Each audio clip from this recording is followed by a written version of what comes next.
Welcome back to Family Still Matters. You know, we live in a world where everyone claims to value free speech until someone actually uses it. Isn't that amazing? You can agree with the person one week and despise them the next, not because they changed, but because they spoke a truth the crowd didn't want to hear. Today, we're going to talk about how accountability has been twisted into destruction and how cancel culture keeps disguising itself as a moral concern, really. Accountability says, look at what happened and how to make it right. That's what accountability is. You look at the situation and you assess what's right and what's wrong. However, character assassination says, let's make sure you never recover, no matter what. That's what we see online almost every day. When someone like Kanye West and Candace Owens and Megyn Kelly and Megan Green and just all of these people, Jasmine Crockett, says or does something unpopular, people don't just critique the idea. They go for the person, their jobs, families, reputations. Everything becomes fair game. We call it holding them accountable, but often it's just a modern stoning, digital and self-righteous. True accountability seeks to correct with compassion, but cancel culture hunts for mistakes, not to help, but to humiliate. And one of the worst things you can do in the eyes of God is to humiliate someone.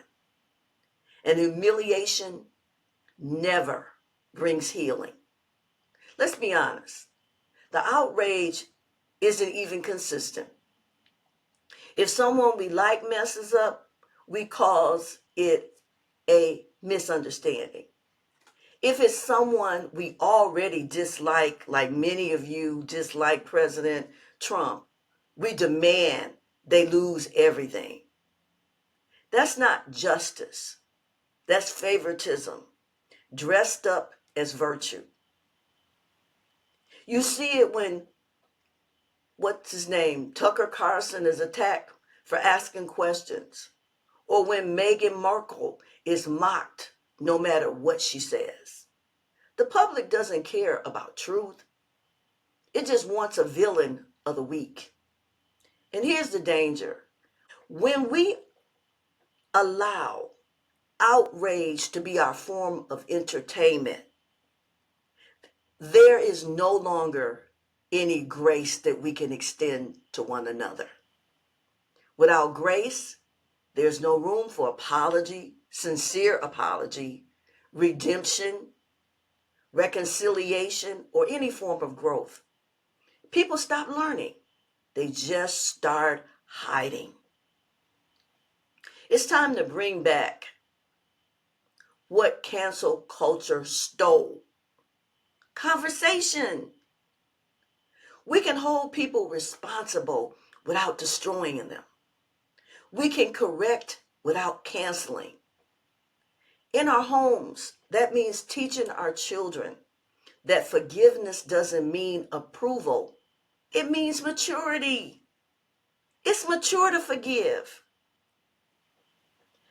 We're teaching our children that people can make mistakes and still have value. Because if we don't teach that, we'll raise a generation that confuses revenge with righteousness.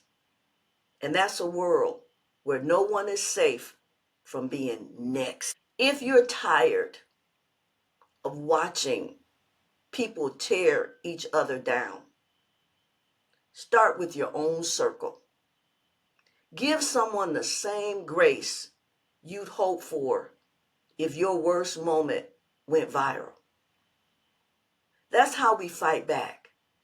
not with another post, but with compassion that refuses to gossip. Thank you for watching Family Still Matters. If this message spoke to you, share it with someone who needs to remember that correction can come with compassion. And until next time, remember, family, faith, and fairness still matter. May God richly bless you.